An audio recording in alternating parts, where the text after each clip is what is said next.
Now, I don't think there's any way we can make a video about the use of color in portraiture, especially at the Artist Square in Montmartre, without putting the spotlight on an artist by the name of Svay Teng Denis.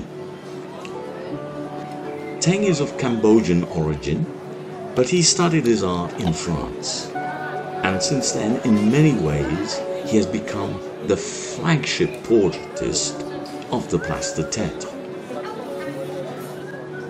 Teng's portraits have that wow factor.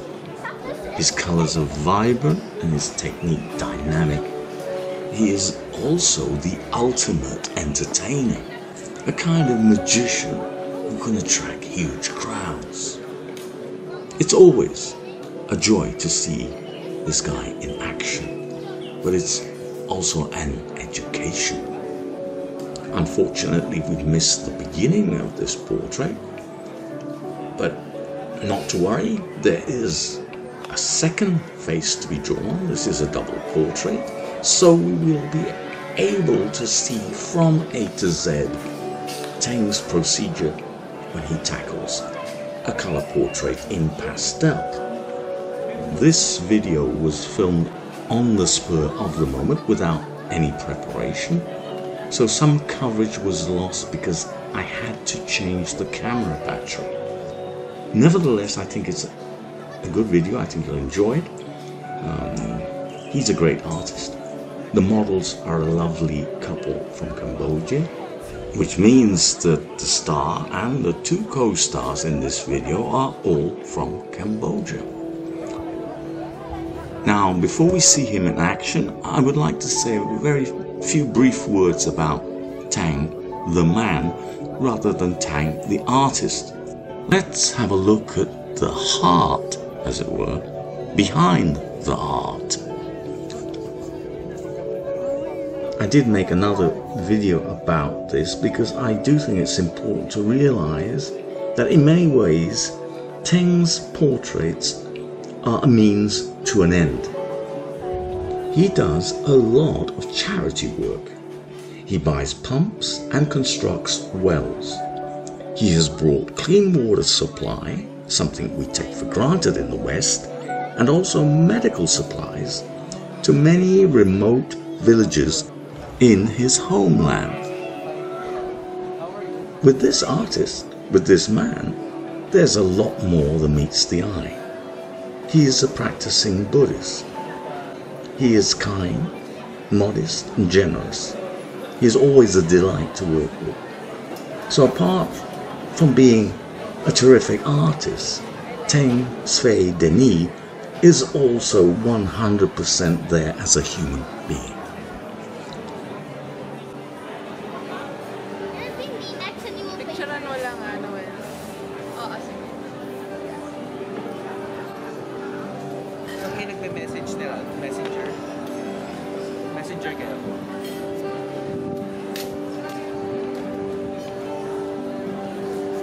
Battery left on it.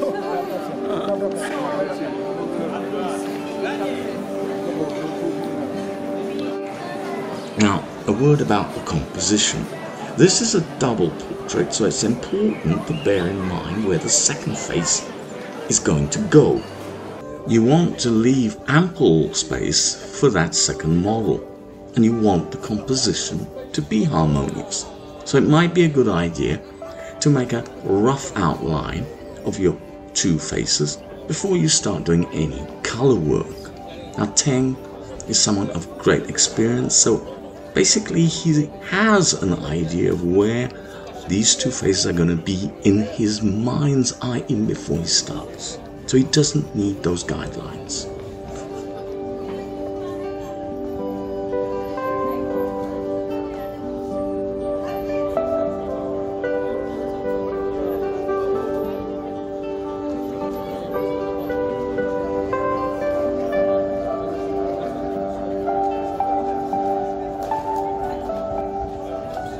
Now, I have noticed that European artists tend sometimes to Europeanize, as it were, Asian eyes. Teng doesn't have this problem. He's drawing people really from his part of the world. But he does spend time on this area. It's a focal point area, and he won't leave it alone until it is 100% to his satisfaction. Getting that twinkle in the eye is always a special moment, but it's never going to work unless you do the preparatory work. You have to get the shading right in the eye cavity. You have to get the whites of the eye right. You have to get the eye color right, and you have to get the pupil sufficiently dark as well. The pupil is an interesting area because it is one of the few places in the portrait where you would employ a pure black pastel.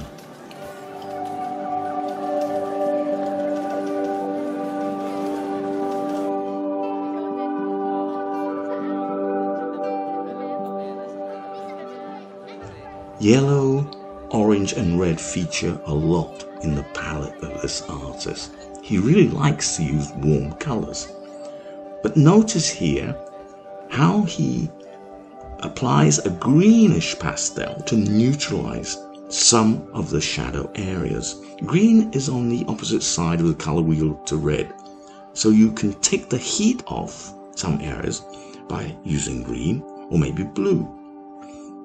The background paper is a neutral gray, and that also helps to desaturate some of the warm pastels that Teng likes to use.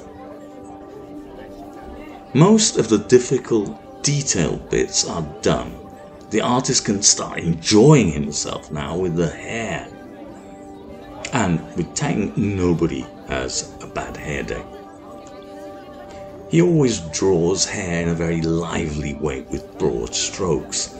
It looks almost windswept. Tonal values are so important, and the artist is not afraid to use rich, dark tones in the shadows. In fact, he exploits these areas to frame the face and allow the eyes and other details in the face to pop out.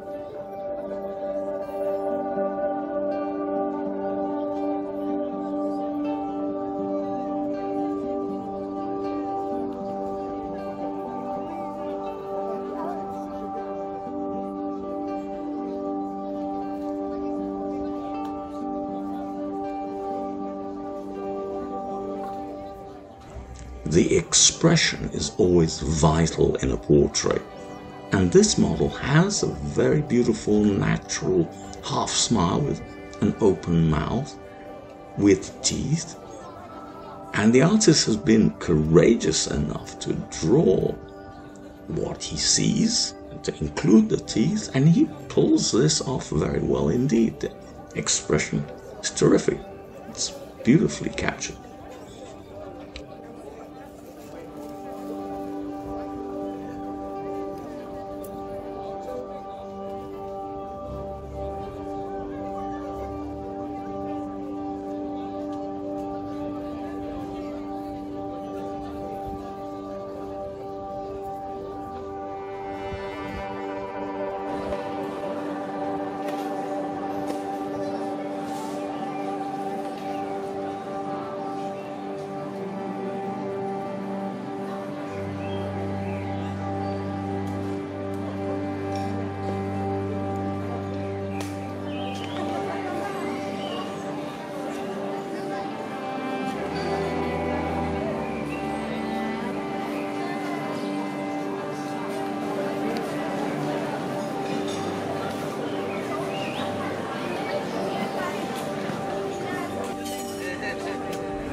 if you like this artist's style, if you like the way he uses pastel, I suggest that you use a good size paper. This is 50 centimeters by 65 centimeters, format raisin as we call it in France. It's a good size paper and it permits this use of large chunky pastels that Teng loves to employ.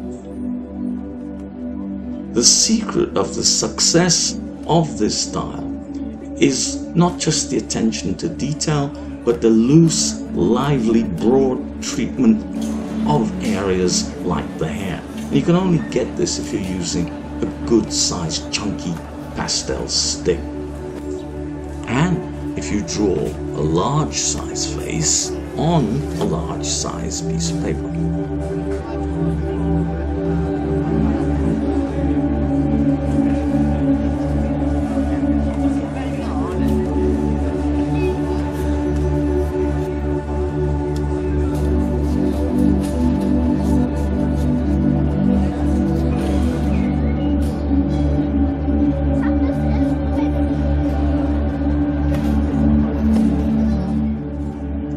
Now, if you enjoy using warm flesh tone colors, those yellows and oranges and reds, it's important that you balance these out.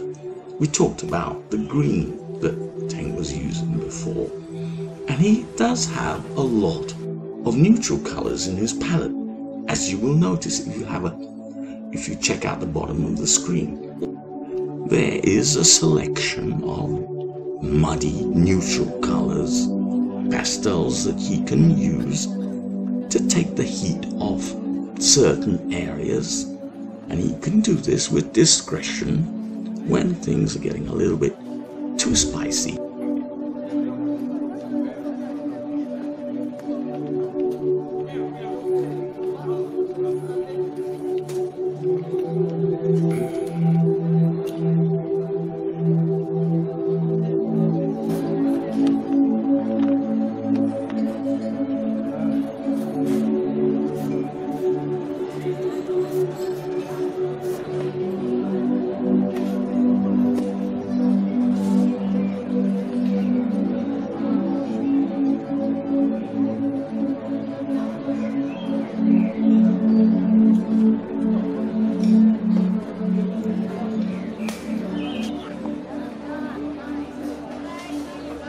Now, the artist resists the temptation to overwork this.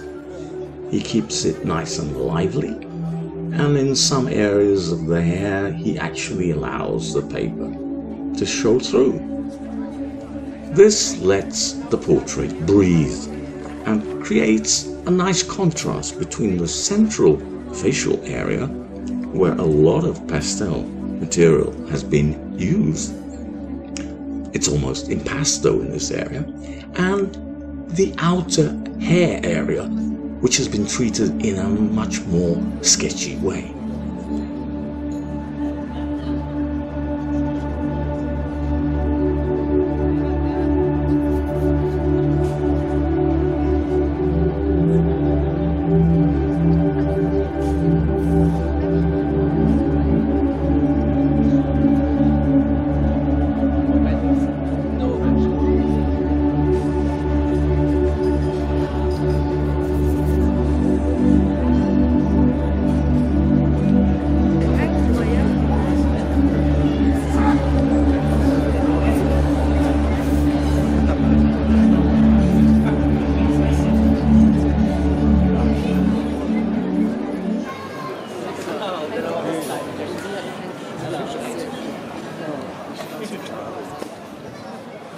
Can I just ask you, do you like it? Yeah, oh my gosh. He really walked around and chose.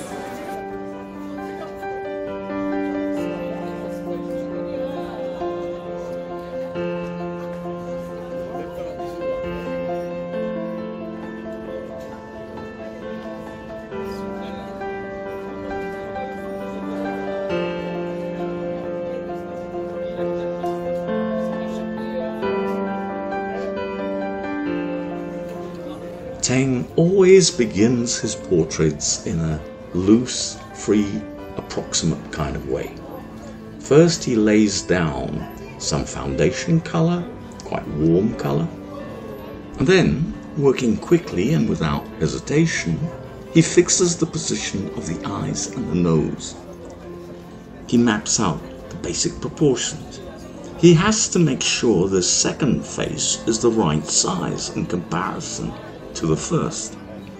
The second model will be slightly in the background, so there's perspective issues involved too. These calculations are complicated, but you have to trust your intuition, and the faster you get down the basic guidelines, the better. You really don't want to commit yourself to extreme detail at this stage.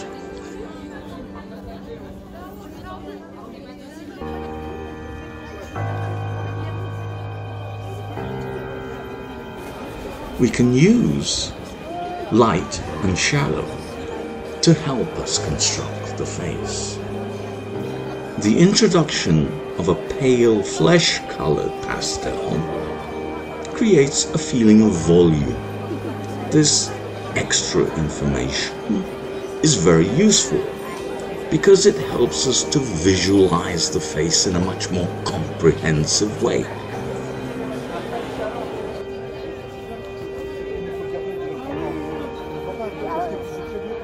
Now we know where the light areas are going to be, we can decide more easily where the shadows are, and we can strengthen these areas accordingly with a darker pastel.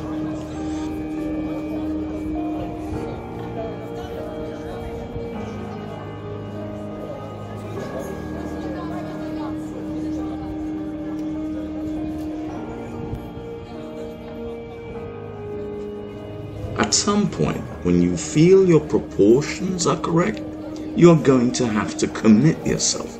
You're going to have to use a darkish pastel pencil and decide where your eye is going to be, where your nose is going to be. Of course, this doesn't have to be a definitive statement because pastel is a very versatile medium and mistakes can be corrected quite easily.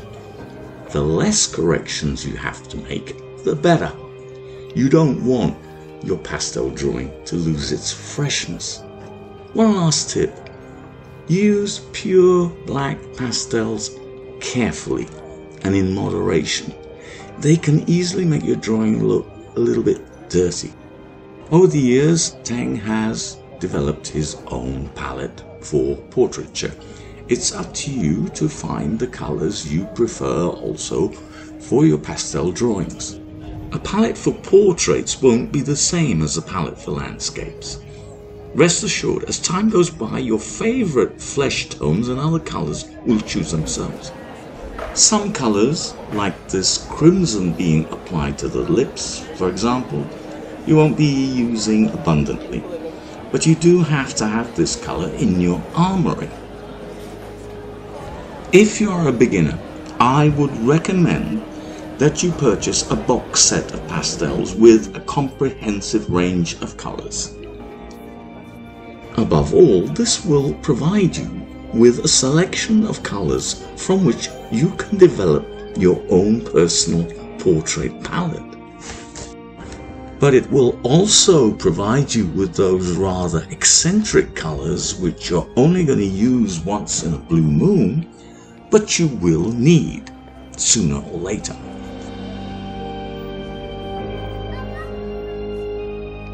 The area around the nose, under the nose, the lips, the mouth, this area is very important. A lot of expression is happening here. The smile originates here. The artist uses a variety of sizes of pastel pencils, pastel sticks, in order to get this area perfect. He is very observant. He takes his time. He is very meticulous. And this is characteristic of Teng's work. In certain areas, he really goes for detail. In others, his treatment is much more painterly.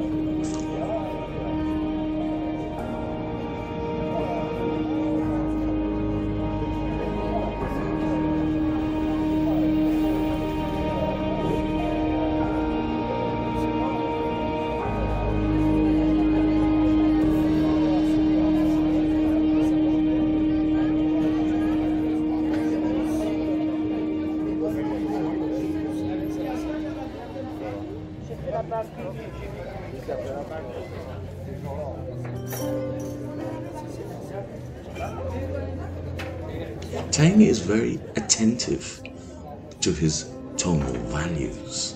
He will constantly retouch the dark areas, and he will adjust the light areas and mid-tone areas. He'll do this throughout the drawing.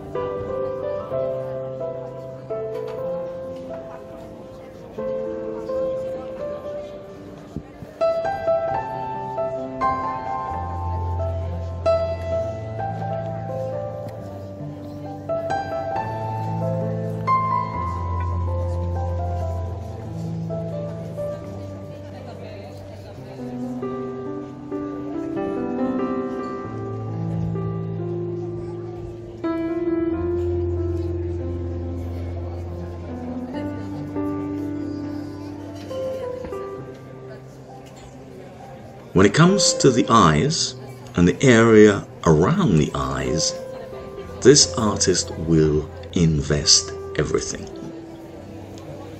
The eyes are vital. Teng knows that. He will work them and rework them until they are absolutely perfect. There is that old cliche that says that the eyes are the windows to the soul.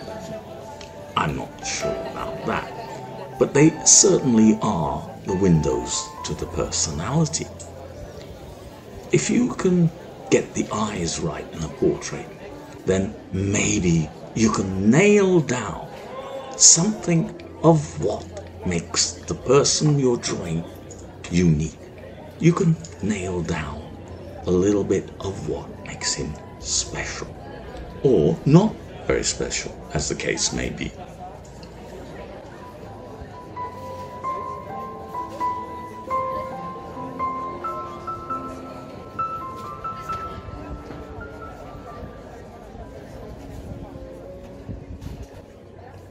Now check out this big chunky grey-green pastel stick that Teng uses here. Now, it's not exactly the kind of colour that would scream out to you in the art shop and say, "Hey, look, come and buy me." And nor are some of the other colours, which are fairly bland, that Teng is using now. This one, for example. But all these colours are very useful. They're useful for the shadows, and they're useful for toning down areas which are maybe a little bit too warm. Now, they certainly aren't very spectacular, but these mid-tone shades, these are the ones you're going to use a lot. These are the ones you really have to have in your portrait palette.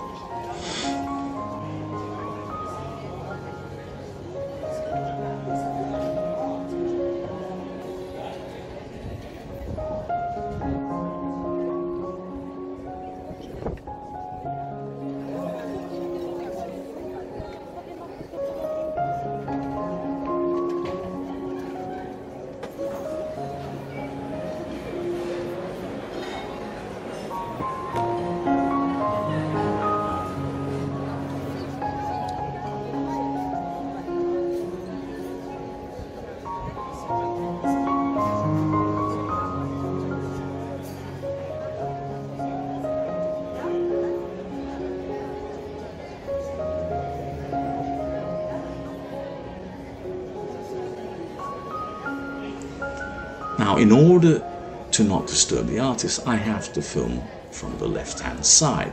I'm looking over his left shoulder. It's not the perfect viewpoint. Now, check this out. Now I'm looking over his right-hand shoulder. And this is more the real view the artist is getting. There is no distortion here, but we can't film from this angle because his hand kind of hides what he's doing sometimes. I just want you to be aware of that. We have to film from the left-hand side. It's not the perfect angle, but it's the best we can do.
Now Teng goes back to certain areas over and over again. He really wants his tonal values to be spot on.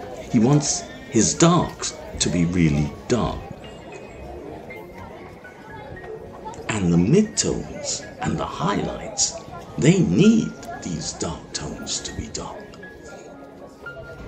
It's almost like a chorus. We need the bass voices, the tenors, the altos and the sopranos to be in harmony.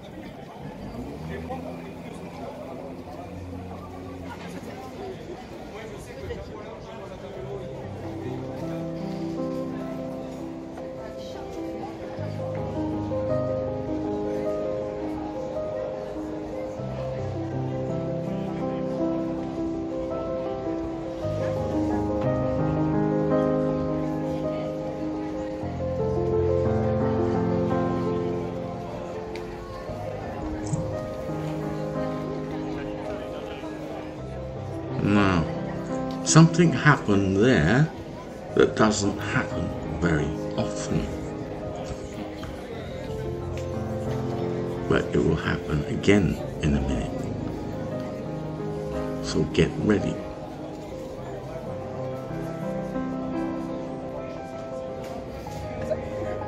Steady.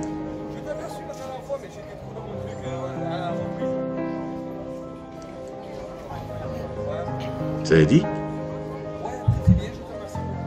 There.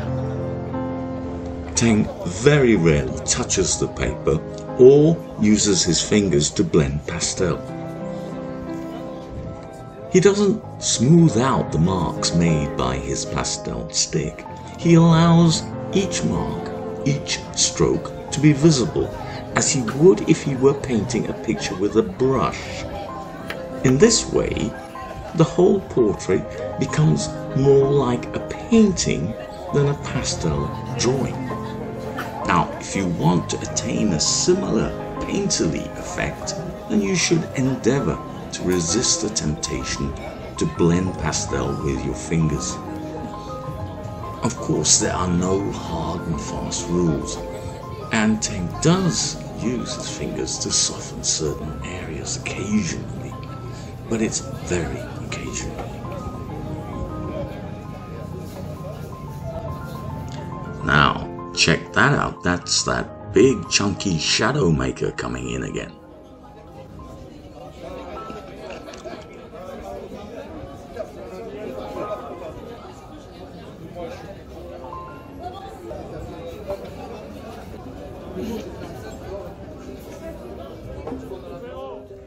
Now finally, we're drawing the second eye. It has to be constructed with the help of the first eye. The first eye is a kind of point of reference. These two eyes in this three-quarter view have to marry well together. If there is any discord, then it's going to look very odd.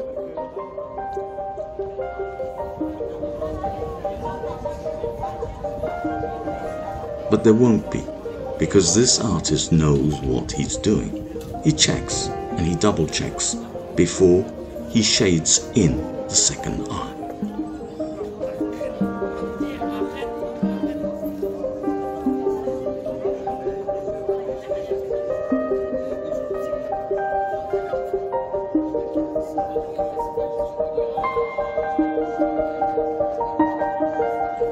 We are obliged to go back and adjust that first eye, because ideally we want these two eyes to emerge at the same time.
So, out of the dust emerges a spark.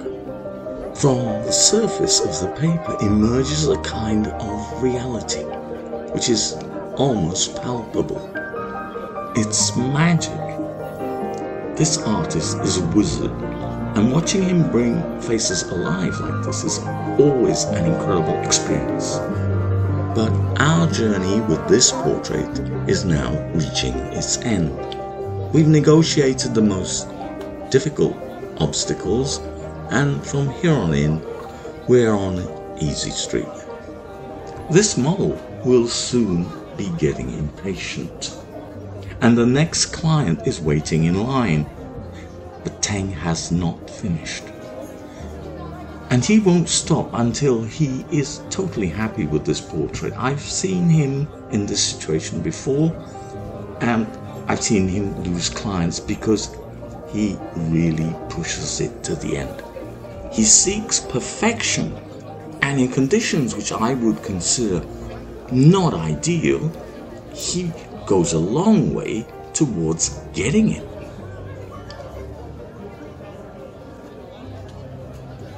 Painting portraits like this in public is a stern examination of an artist's competence, I think. There's no studio lighting to rely on, no protection from the elements, no reference photos. Not easy at all. Now, I love creativity, and I think it's almost impossible to make value judgments about art. But I would be curious to see what would happen if some of our well-known artists, contemporary artists with illustrious reputations, Jeff Koons or Damien Hirst, for example, what would happen if some of these guys walked up the hill and tried to do a portrait at Montmartre? I'd love to see that. I think someone like Hockney would do very well. Street art is incredibly honest. It's not easy to talk your way to a masterpiece on the street. In fact, street art doesn't have to be highbrow at all. Good, honest craftsmanship, that's what matters. Why? Because people are watching you. These people aren't art critics or experts, but they do have eyes, and they are intuitively attracted by excellence, not mediocrity. Ultimately, these are the people who will decide if you are a success or not at Montmartre.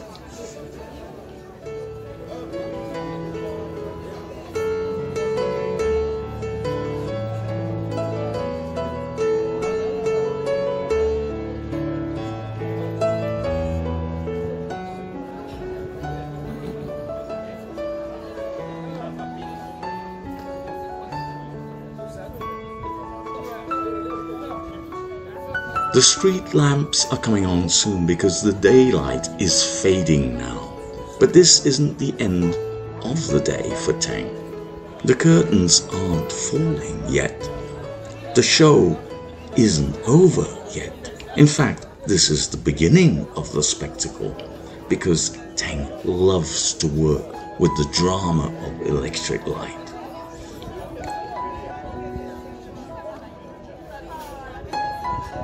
But getting good. It won't be long now.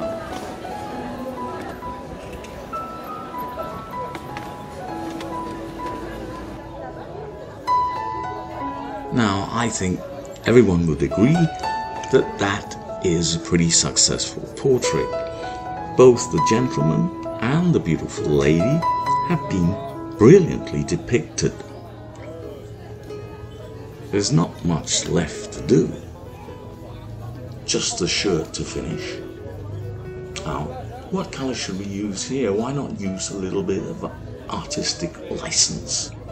What color would you use for the shirt? We've got a lot of warm flesh colors there. Why not add the complementary color, which is blue, the perfect cool color to energize the warm color scheme that has been used in the rest of the portrait. Nice portrait. Bravo, Teng. Bravo, Maestro.